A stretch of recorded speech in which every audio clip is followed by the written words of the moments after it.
Welcome to another episode of Selling on Giants. I'm your host, Mr. Will, and today we had an insightful conversation with Tyler Gregg, the VP of Strategic Initiatives at Amped. Tyler is an expert at leveraging Google Ads to grow brands. In this episode, you'll learn where Google shoppers fall in their journey, the types of businesses that should consider using external traffic to their Amazon or Walmart pages, and how to set it up. We also explore different strategies to consider and why this approach is a game changer for brands operating on marketplaces. It was a great conversation, and I'm excited to share these valuable insights with you. Let's do it. All right, Tyler, welcome to the show. Thank you for being a guest and coming on Selling on Giants. As we get started, my first question for you, can you tell me a bit about your background and how you got started in e-commerce, specifically in Google Ad Tech? Sure. Yeah. And Will, thanks so much for having me on today. My background, I've been in e-commerce for about a decade now. Our company called Amped actually started as a company called Metric Story. And in about 2015, 2016, we started working with some of the largest e-commerce brands, helping them analyze their Google Analytics data. And we built a data science engine that was able to mine through the data and spit out insights and recommendations on actions to take. And what we found was the most actionable insights were, of course, tied closest to revenue. And that was usually from Google ad revenue. And so all of a sudden, we started kind of pivoting our technology to look at Google Analytics data, but also incorporate Google Ads data. And we had pretty successful business on that side of it. And then COVID hit. And we kind of reevaluated stuff. We were still doing pretty well, but it wasn't on the growth trajectory that, let's face it, our VCs wanted. And so we pivoted a little bit and we focused solely on the Google Ads side of it. And that got us into partnership with Google, got us into partnership with Amazon, and we created the first technology that actually connected Google Ads to Amazon's marketplace and brought full attribution into our platform.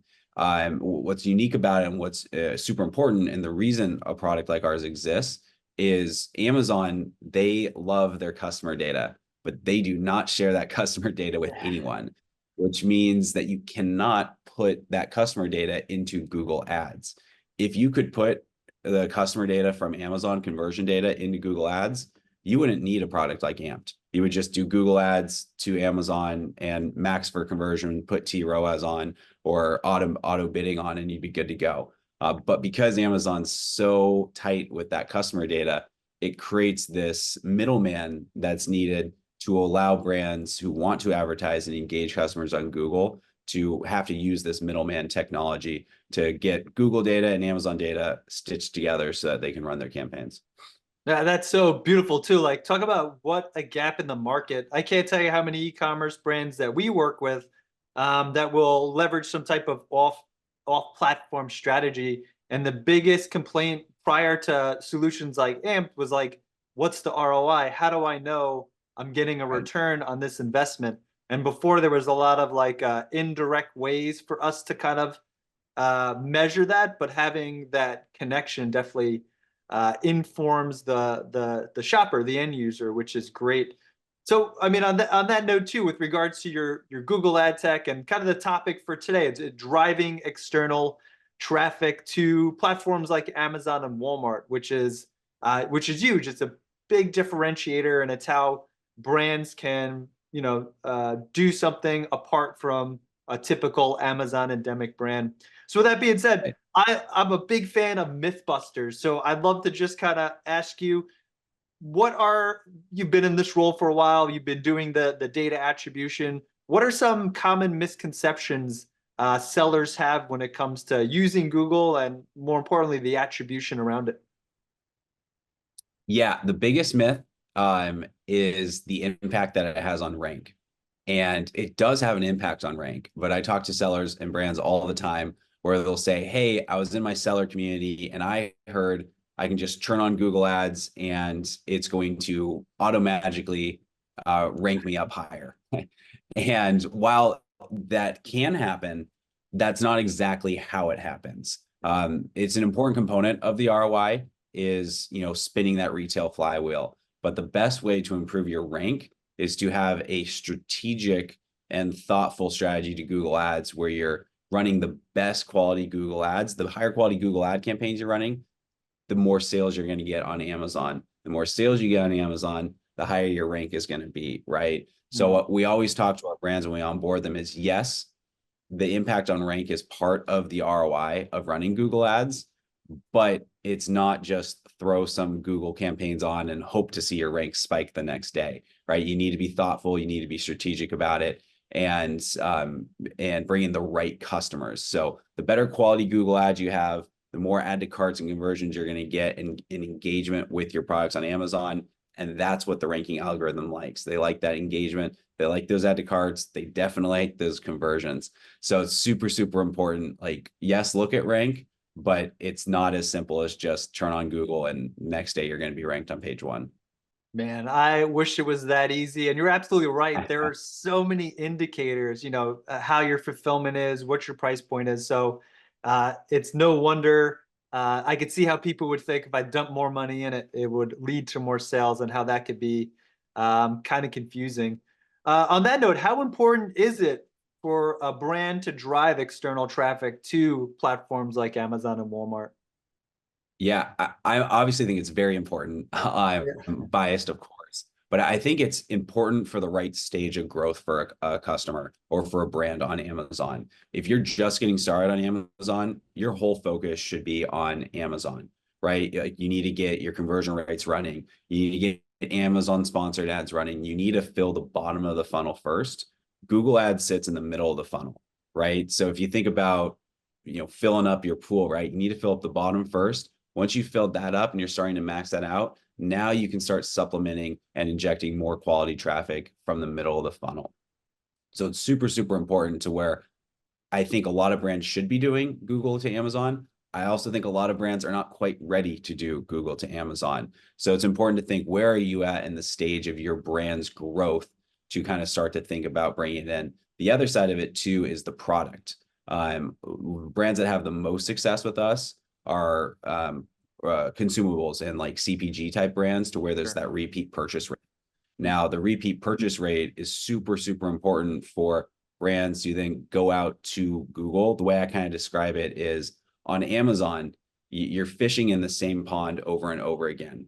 So with sponsored ads, your ROAS is always going to be great, right? Because most likely you get a customer, they buy, they're going to search Amazon again, find your product, buy it again, and you're going to catch the same fish over and over again.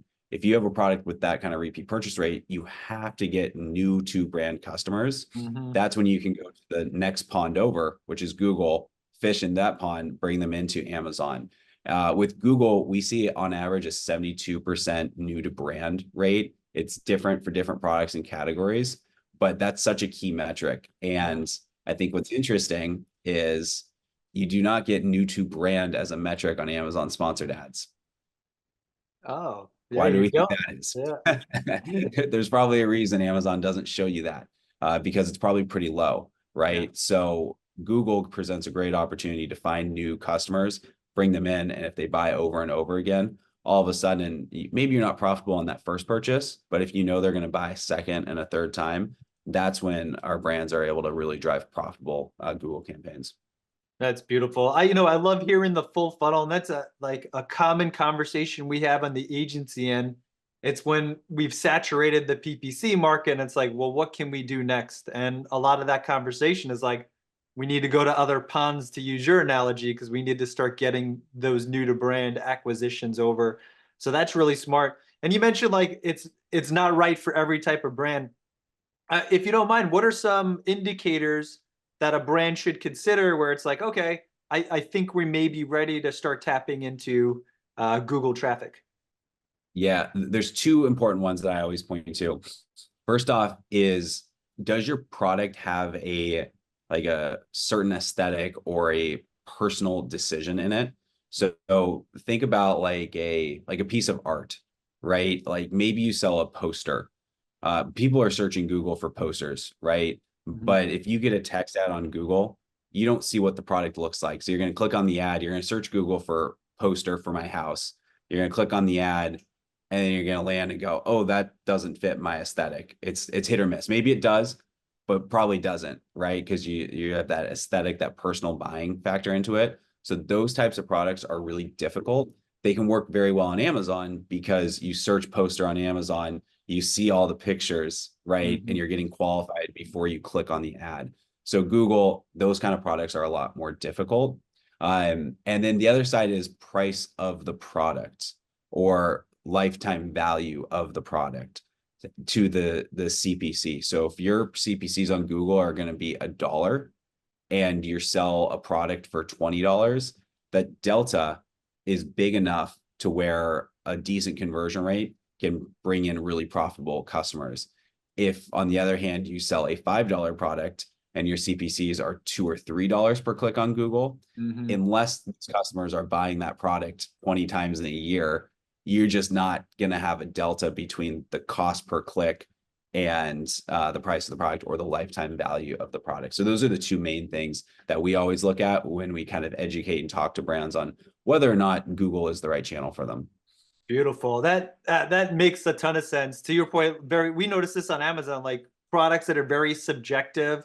You get a lot of window shoppers, and of course, to your point, does it match my decor? Like, there's a lot of variable factors that lead into that type of purchasing decision. And of course, I mean that's why the pricing and the lifetime value. That's why Amazon has programs like the Small and Light program because they're aware for small items that might be one-time purchase that are relatively inexpensive. It's tough to market and advertise those types of products. So that really resonates. So on that note, we kind of understand how it works. I just want to take a second. Can you explain the concept of attribution for some of our listeners who just might Sure. not be familiar with that concept and how it applies to marketplaces? Absolutely. So Amazon Attribution is a program that Amazon rolled out, geez, like 5 years ago now. It's been a while. It's still in beta. So Amazon moves pretty slowly, but it's very, very helpful. And what it allows brands to do is they can go into their Amazon ads um, UI, right there, and they can go into the campaign manager and they can go to attribution. And what this allows you to do is it allows you to create a tag in Amazon, and then you can go apply it to your external traffic. So whether it's Meta, whether it's TikTok, whether it's emails, if you want to do emails and send your email list to your Amazon listing, you can put that tag onto that campaign. And then you can look in Amazon and see how many add to carts, how many conversions, how much revenue did that tag generate for you. Now, it's pretty straightforward with something like Facebook or email to where it's kind of a campaign and that's it. But for Google is much more complex because it's not just a campaign that you have to tag. You have to tag every single keyword so you know what keywords are actually converting on Google.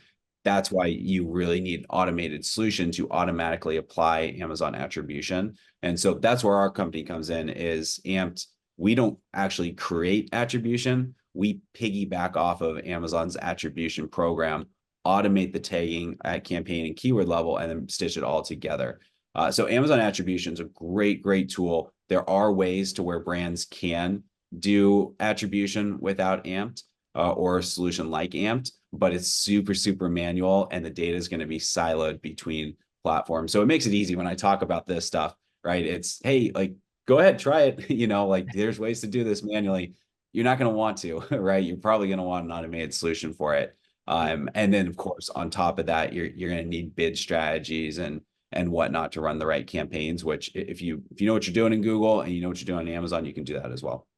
Beautiful. And from somebody who's been a professional advertiser for over a decade and started with Google before I went to Amazon, that is super tedious. That like I couldn't imagine having, a 50 SKU catalog and having to have all those keywords indexed, get all the data for reporting, and then take the actionable insights and apply it. It's just a lot of data moving around. So I could definitely see the value at Amped and having an interface and having that really all organized for a seller so that they could be more efficient with their advertising budgets.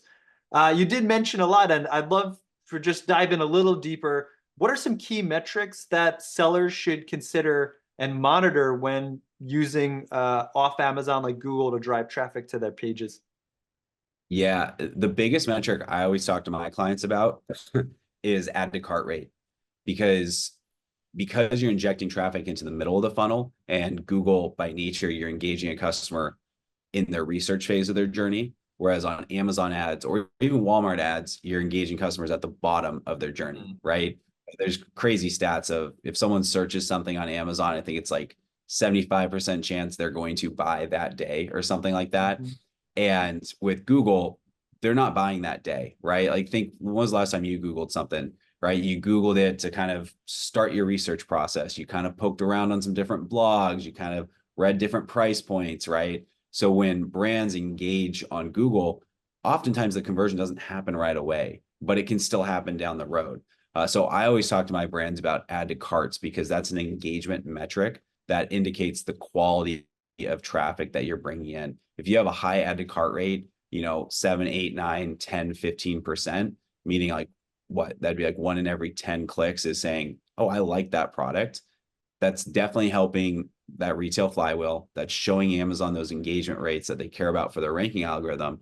But then also you can just kind of apply that. If someone adds it to cart, like people don't just add to cart on Amazon for the fun of it. There's a chance they're going to come back and buy it. I do it all the time. I'll be on my phone. I'll add something to cart. And then a week or two later, I'll come in and go, actually, I did need that, right? And I'll complete it on my laptop or whatnot. So I talk to brands a lot about add to carts and that add to cart rate to understand the quality. Of course, conversions and revenue does matter, right? But it's going to be different than on Amazon, because with Google, the other metric is new to brand, right? So you don't get new to brand metric on Amazon sponsored ads. You do on Google. So if you have a lifetime value, ACoS and return on ad spend isn't the right metric. You want to be thinking cost per acquisition. So looking at those add to carts, looking at those conversion rates, looking at the repeat purchase rate that you get from these new to brand customers. Beautiful. Well said. What I really like there is like identifying that when somebody, you're absolutely right, when somebody searches on Google, they're in the research phase. And I'm totally guilty of shopping around for months, just researching something, especially like the higher price point an item, the more research that goes into it. So with that, understanding shopper intent and where Google falls, like where is your ads any different? Is the messaging any different? Do you drive right to Amazon, or is there like an educational page that links up? Like, I guess, could you explain a little bit of how you use that to inform your campaigns and your strategy? For sure. So to answer that first part, there is sending it straight to Amazon is what you want to do. We get asked all the time, like, what about sending it to a squeeze page? And, maybe I can collect their email and all that stuff. We tested that thoroughly. It does work to an extent, but it dilutes the power of sending it straight to Amazon, right? When you send it straight to Amazon, there's that flywheel effect. There's the impact on ranking that can happen when you get that customer engagement. If you send it to a squeeze page, the bounce rate's very high. Someone searches Google for baby crib and they get a weird landing page that maybe looks okay, but they're unused to it, right? They're going to bounce, right? And so we always send it straight to Amazon. What we do always recommend, though, is Amazon storefronts. Storefronts with Amazon are a perfect spot to send the traffic to, because for 3 reasons. First off, it allows you to highlight your brand in ways that your PDP page does not. The second reason is there's no competition. So it improves your conversion rates by about 2 to 3x is what we see when we run our campaigns, and we've done A/B testing on it. And then furthermore, you're able to really educate that customer. So think about a PDP page, right? You have the product up top, you have the add to cart button right there, and then what's right below it? You have competition. You've got the carousel of competition. And then below that, you have all your A+ content. So consumers don't really see that A+ content as much as you'd like them to. They look at your product, they scroll down, they probably are getting distracted by another product. With your storefront, you can replicate that page. It's called a product section. So you can put a product section at the top, which pulls in everything from your PDP page. It pulls in all your bullet points, all your headlines, all your images, and the add to cart button. And so you put that right at the top above the fold. And then right below it, you just put your A+ content. So all your selling points, all your features and benefits, all that good stuff. And it basically replicates the PDP page, same buying experience for a customer, except it removes all the competition that can be distracting. So storefronts are a phenomenal place to send external traffic to. That's beautiful. That's what I was thinking as you were talking. Like, do you drive it to PDP with all that competition and all those ads, or right to a storefront? So when you're building these storefront pages, do you typically segment by category, by keywords, by product type? Like, how should a seller think about organizing their storefront in a way that's more, still good for the user experience, but is more tailored towards advertising campaigns? Yeah, and the simple answer is if you have a brand.com site, you can basically replicate your brand.com site within Amazon. So typically it's categories, and then within categories, you've got individual product pages. A very clean example is like pretty much, well, maybe not everyone, but Nike.com, right? You're going to have all the categories: running shoes, tennis shoes, basketball shoes, etc. at the top. And then when you hover over it, it gives you the drop down to go, I don't know, white shoes, brown shoes, yellow shoes, right? And then you can get even further sub pages where you're able to get into, different court styles or all that stuff. Yeah. So that's what we recommend, is breaking out category and then sub pages.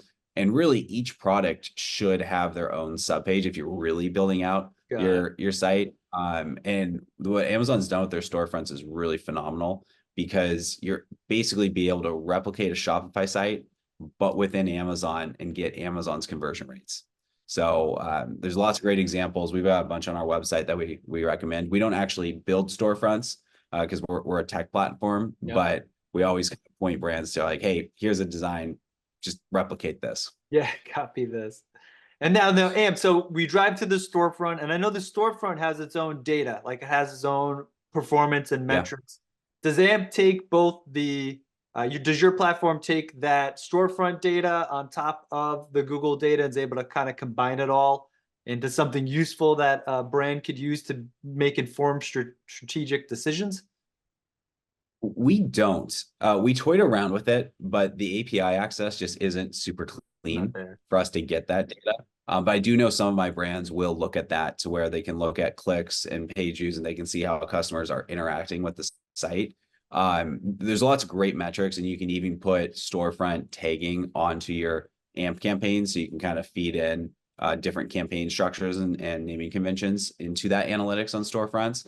But it's not an area that we do automatically or do too often. But there is some cool stuff that you can do with the storefront analytics.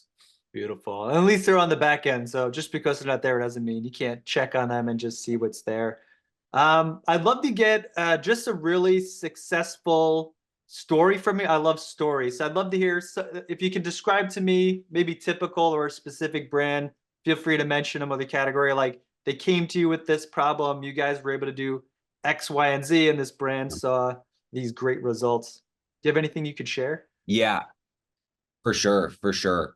One of my companies is a supplement company, and what they've done really effectively is, first off, they know what their lifetime value is. They know what their repeat purchase rate is for their customer. And so what they're actually optimizing with on Google is understanding the new to brand number that we're able to provide, and understanding that their customers on average purchase 3 times in a year. And then that's what Amazon gives you. They give repeat purchase rate for a year. You can extrapolate that out to what that means for year 2 and year 3, right? But just 1 year, they know on average it's 3 times per year. So what that allows them to do is it allows them to be more aggressive on Google with their bid strategy, so that they can, they're not profitable on their first conversion. Their ACoS and their return on ad spend is not profitable on the first conversion, but they know on that second and third one it is. The other thing that they do very effectively is their on Amazon strategy is rock solid. And what I mean by that is they're doing sponsored ads, they're doing DSP retargeting, they're doing display retargeting, and they know when they get a customer engaging that they're going to stay top of mind. They're going to bring that customer back and nurture them through. And eventually they know the conversion rates or what they're going to convert that customer on. So even if a potential customer lands on the page today and adds it to cart, but doesn't convert, they see that add to cart, and they are able to put a model on it of going, we know that we're going to convert 85% of everyone that adds to cart, right? And when they know that kind of data, and they know what their on Amazon retargeting does for them, all of a sudden now they're even more aggressive on Google, and they're more aggressive on their Amazon strategy to engage customers, bring them into the funnel, knowing that everything at the bottom of the funnel is going to convert them. That's beautiful. Sounds like a really intelligent brand you're working with. The fact that they have all that information on hand, and those are always the best type of situations when you know, hey, for every dollar I put in, I'm seeing 3 out. It makes it really easy to get more investment and be able to leverage technologies like Amped and off Amazon or Google search to Amazon. On that note, I'd love to dive in a little bit more about Amped and talk about the platform. So can you give me just a quick overview of the of Amped and your mission? Yeah, we're all about shortening the path to conversion for consumers. And what that means is when people go to Google to start their research phase, we want to get them to the point of purchase as quickly as possible. So instead of a customer going to Google, searching for products like yours, bouncing around to brand.com, bouncing around through Amazon, and then eventually converting several weeks later, we want to, when they ask for something on Google, we want to send them directly to the point of purchase, which is usually Amazon.com or Walmart.com, right? Or in-store on Walmart, of course. We want to get them right to that point of purchase. And we've built this technology platform to enable brands to engage their customers that way. So with this platform, it connects Google Ads and Amazon, stitches it all together, and then applies auto bidding to maximize for conversions within our platform. So it's the attribution data pipelining, but then intelligent bidding on top of it to really optimize for performance over time. Additionally, we're launching a closed beta for Walmart as well, in partnership with Walmart, actually, to where we're going to be able to replicate our Google Ads to Amazon strategy and allow brands selling on Walmart to do the same thing with attribution and with the intelligent bidding strategy that we've built into our platform. That's absolutely amazing. And I love to hear that you guys are on Walmart as well. We also do Walmart as a service, and there is a lot of attention coming around Walmart. They're picking up market share in terms of e-commerce. So I'm pumped to see some technology companies getting involved because there is still a lot to be desired on the Walmart platform. What are some of the key features that you're most proud of that you want to talk about when it comes to using Amped? Yeah, I think it's our intelligent bidding. We call it AMP Predictive Bid Manager. And what it does is, because you can't put Amazon conversion data into Google Ads or Walmart conversion data into Google Ads for that matter, we had to create our own bid strategy. No brand wants to do manual bidding. No one wants to sit there and kind of adjust bids every single day and analyze the impact and then readjust the next day, right? So what we did is we essentially looked at Google, and they have bid strategies like TROAS and maximize for conversions. And we said, okay, we can't leverage those when sending Google to marketplaces because Google needs conversion data for that. But we have all the Google data. We have all the conversion data. Why don't we replicate that? So we created this predictive bid management system that's constantly analyzing historical performance, modeling out future performance, and then adjusting bids to hit those targets. So our brands, when they launch their campaigns and they go through their learning period, they can then set goals. So they can say, hey, my customer acquisition's X, so that means I need a Y ACoS or Y return on ad spend. And they literally input that into Amped, and then Amped is going to constantly be adjusting for that. But then even further, Amped also models out at that ACoS, what projected revenue will we be able to get? How much are we going to be able to spend? And so a brand can say, okay, based on Amp's models, and there's visuals for it, I can get a 10% ACoS, and that will produce $3,000 in revenue this month. Or I could loosen that threshold, and I'll shoot for a 40% ACoS, and that means I can get $12,000 in net new revenue. So it allows brands to be very strategic in setting their goals and understanding what that's going to produce. Obviously, if you have stricter ACoS goals, you're going to get less new customers, less revenue, less growth. If you have looser ACoS goals, you're going to really be able to drive growth. So our modeling is able to give brands insight into what the bids are going to actually end up producing for their growth strategy. That sounds amazing. I love the modeling. The predictive analytics is really Nice to hear. And I could tell you, somebody who does a lot of ad budgets, understanding what that point of diminishing returns is. And I think we could safely say with AI and all the technology that the days of manually managing and bidding campaigns are kind of going the way of the dodo. And there's a lot more software and innovation happening in the space, which is really exciting to see.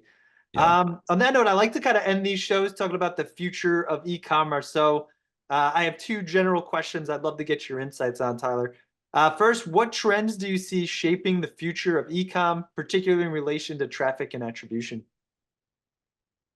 Yeah, I'm so curious to see where Walmart goes. I think it's going to be so good for the marketplace or for consumers and also for brands selling to have a second marketplace that's very viable for consumers to purchase from, right? Like right now, I mean, Amazon dominates it, right?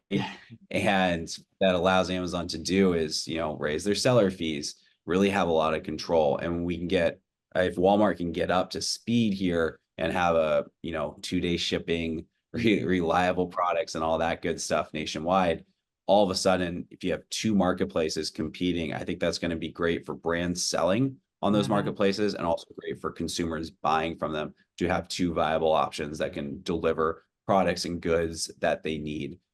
And that they need in 2 days, right? So I'm super, super keen to see what Walmart does in the coming years. They've got a long way to go for sure. Yeah. But they also have a lot of great resources to cover that ground. And the obvious fact that they have the distribution centers already with their physical stores is super, super intriguing to what that's going to mean for how they grow and how they can deliver to consumers. Very insightful. And I agree, a little competition I think is going to be great for everyone, especially in the last, geez, I'll say 6 months. We're recording this at in May, give or take. And just the fees that they're tacking on with these sellers, and a lot of, and rightfully so, they're outraged. So it's no surprise that Walmart gaining some ground will shake things up a bit. My last question for you, and I know you do Google, you're a Google guy. How do you envision the future of Google changing with AI, search, and even advertising? Yeah, it's going to be interesting. It's something that we think about a lot internally. And obviously, like Chat GPT coming out, and there could be a play there and a competitor there as well. It's super interesting. I mean, consumers are always going to be searching and doing their research beyond the marketplace, right? No matter where Walmart shakes out in their plan to go digital, and where Amazon goes in the coming years, consumers are always going to be searching elsewhere to get informed. So we're curious. We're not 100% sure, obviously, where it's going, but we're definitely excited to see how it develops, what ChatGPT means, what even Google Bard means for search results going forward. So it's certainly going to be interesting to watch in these coming years. On the cutting edge, it's always a fun place to be. Tyler, I can't thank you enough for being a guest. There are tons of value bombs in here, from understanding when and who is right for using Google to drive external traffic, but also the context of how to do it, some strategies around it. So I can't thank you enough for taking the time. If you can, please tell the listeners where to find you. Yeah, yeah. Thanks so much for having me on today, Will. It's been a blast. Always fun chatting.